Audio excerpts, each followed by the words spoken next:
Good to see everyone! How's it going? Having fun? Xiangling Guava! You finally made it! Well, Bullchucker's certainly having a blast. The day has finally come! Guava-san! I've been training hard at the Arataki Blazing Armor Beetle Battle Boot Camp, and now I want to show you just how far I've come. And Crimson Staff, too. If my progress satisfies you, then please, teach me! Show me the way to communicate with Crimson Staff, Crystal Tornado, and all the shelled organisms of this world. Do that, and I swear, once I become the reigning champion of the beetle fighting world, I will build a mighty statue in your image at the Arataki Gang's beetle fighting headquarters. What the? Guava-san got a brand new Oni Kabuto. That does not look normal. Oh, it appears to be not a typical Oni Kabuto shell, but one built of resilient wood. Is it wearing a suit of armor? We told Granny all about your Oni Kabuto boot camp. It really piqued her interest when she heard that Guoba was getting a disciple. As it turned out, a friend of hers had made a whole bunch of gardening and landscaping machines to look after the silk flowers on the terrace. They're called bloom pruners. The bloom pruner can transform into the shape of any creature to blend into its environment. Squirrels, butterflies, finches, you name it. And of course, Oni Kabuto too. So, Master gave Guoba a bloom pruner and got it to take the form of an Oni Kabuto so it can battle against you. That's pretty high-tech for a gardening appliance. Xiangling's master is Madame Ping, so Madame Ping's friend... Aha! Of course! No machine can compare to a real live Oni Kabuto warrior. Did Guoba-san pick a dumbed-down enemy on purpose so we can showcase all our awesome skills? You may be wise to temper your optimism, Oni King. My beetle senses are failing to detect this Oni Kabuto's might. Or perhaps... it's too profound for me to fathom. It's not even alive. There's nothing for you to sense. Anyway, Guoba-san may possess limitless power, but a warrior needs to be one with his weapon. The bond between Oni Kabuto and trainer is forged through blood, sweat, and tears, not wood, mesh, and gears. Crimson Staff and I are like glove and fist. Let's get this duel going. It's time for Guoba-san to witness my true potential once and for all.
Whoa, Bullchucker sure made short work of the Bloom Pruner.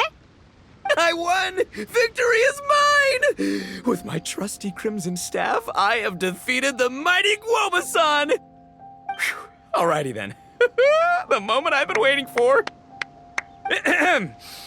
Guoba-san, if I have earned your recognition, I humbly ask you to teach me the ways of shelled organism communication. Huh? Guoba-san, you look pleased? But you just lost to me in battle. Does this mean you're proud of me for my swift progress? Oh, shucks. I don't know what to say. You're too kind, Guoba-san. Oh, you're just being modest. I know you were going easy on me. It looks like Guoba's all warmed up now. The Bloom Pruner is ready to operate at full power. Guoba, remember the plan? In this round, we want to increase the Bloom Pruner's power output from 0.1% to 1%, okay? Any higher and you'll risk knocking Ito's Oni Kabuto out cold.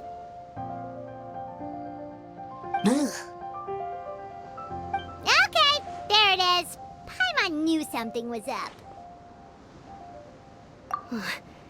As I feared, we have barely scratched the surface. Wait, hold on a minute. 0.1%?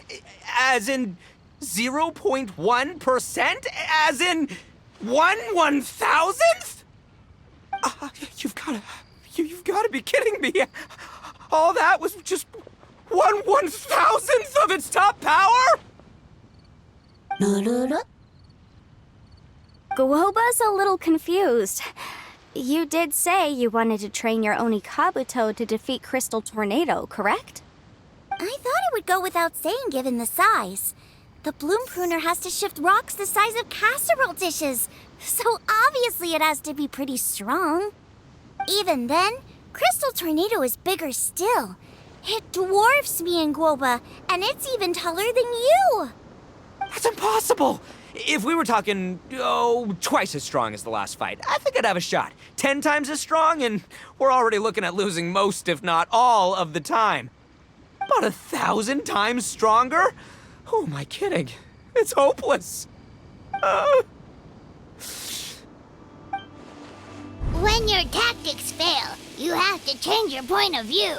In our journeys far and wide, we often have to think on our feet. Clinging to old methods can never solve the problem, no matter how hard you try. Of course, Guoba-san. This is what you've been trying to tell me all along. I gotta study mechanics, then build a suit of armor for Crimson Staff that'll take his abilities to a whole new level. Or maybe, heck, I could build a bigger, stronger mechanical Oni Kabuto, piloted by Crimson Staff under my direction. An Oni Kabuto piloting a mechanical Oni Kabuto? How do you expect to pull that off? Does that even still count as a beetle battle? Seeing the power of Bloom Pruner has made me realize something. There's a natural limit to Oni Kabuto's strength. People have tried to tell me this before. Shinobu, the Grandmaster, especially Sky-Cleaving White Iron Lavender Melon. Admitting defeat is shameful, but not even trying to mix up your tactics one time? That's just plain stupid! Guoba-san has shown me a new path. Mechanically modified Oni Kabuto. With this new technique in my arsenal, size will be no obstacle to me and my valiant beetle warriors as we set out to beat Crystal Tornado once and for all! Looks like Guoba's not too sure about all that. Mechanics, huh? I'd have to get my master to see if her friend would be willing to help. She's the expert. Did you say expert? Please, Guoba-san, Chef-sama, my savior, introduce me. Uh-huh. Thinking of becoming the second Arataki gang member to study in Liyue, are you, boss? Shinobu, when'd you get back? Time's up. We spent our last mora on these boat tickets, and if we don't get to the harbor pronto, they'll go to waste. Give me a minute, okay? We're in the middle of an extremely important discussion here. Yeah, I heard. I was actually very pleased to hear the suggestion of you doing some sort of studying coming out of your own mouth. I have some relevant experience, so I can write a little booklet to get you started. But unfortunately, studying in Liyue is very expensive. The Arataki Gang's typical expenditures are a drop in the ocean by comparison. So, what do you intend to do about it? It'll be fine. I'll work like a horse when I get back to Inazuma. I know what I'm getting into here, all right? I got it all planned out in my head. It's not like I've never gotten paid work before. As soon as I get earning, we'll all have cash for the burning. And don't think for 1 second I'll be abandoning you or the rest of the Arataki gang neither. I ain't the kind of head honcho that runs off to go study and leaves his gang behind. If we're gonna study, we do it as a team. Once I've got enough mora for everyone's tuition fees, the whole Arataki gang is coming to Liyue. We'll study together, learn some epic new skills together, and come out the other side as the stronger, smarter, invincible Arataki gang. You're saying all of the right things. Who are you and what have you done with Boss? Wow, Bullchucker! Those were some bold words! You better make sure you follow through. Of course, I still need to iron out some deets in terms of what kind of work I can get and how much I can rake in per day, but yeah. In that case, Oni King, I'll stay here in Liyue. Firstly, this will enable me to follow up with Chef-sama and discuss our study plans in detail. Secondly, now that word of the Arataki Blazing Armor Beetle Battle Boot Camp has begun to spread, I'll be able to scout for talented warriors and continue optimizing the Oni Kabuto training diet. Also, if the Oni King's right hand and sky-cleaving white iron lavender melon wish to continue battling or analyze the battle so far, I'll be here to support them. Awesome! Good thinking, Grandmaster! Okay, standard procedure applies. I'll let your grandpops know what you're up to so we won't worry about you. Man, I am so pumped to see what you'll have for us next time I see you. I do need to make one thing clear, though. I can't promise that we'll be able to talk an Adeptus into taking you on as students. Yanfei and I will do our best, but we'll just have to see how it goes. The great master of whom you speak boasts a skill others can only dream of. Their pride and prestige don't faze us. The important thing is that I, on behalf of the Oni King and the Arataki gang, can find a way to show them we're serious and sincere in our quest to master the mechanical arts. So I'll need to do some research to find out what kind of gift we should offer if we're to be seen as worthy of learning the mysteries behind the manufacture of the bloom pruner. Boss, we gotta leave right now or we're not gonna make it in time. All right, I guess this is it. Traveler, Paimon, Yanfei-senpai, Miss Xiangling, Guoba, you've all been a huge help to Boss with this beetle battle event. I really can't thank you enough. Please, take this as a token of my gratitude. I hope you can find some use for it in your future endeavors. Wow, you got us a gift! Thanks, Shinobu. You're so thoughtful. The time has come. Adios, compadre. See ya, sky-cleaving white iron lavender melon. Goodbye, Guoba-san and Chef-sama. And farewell, my savior. I'll be back real soon, I promise. We'll meet again. La la la la la. Don't make promises you can't keep, Bullchucker. It's good to have ambitions, but don't let yourself get carried away in the heat of the moment. Do what Shinobu tells you. Be realistic about what you can achieve, and make sure you pace yourself. But of course, if everything works out, Paimon can't wait to see Crimson Staff driving a ginormous mechanical Oni Kabuto the next time we meet.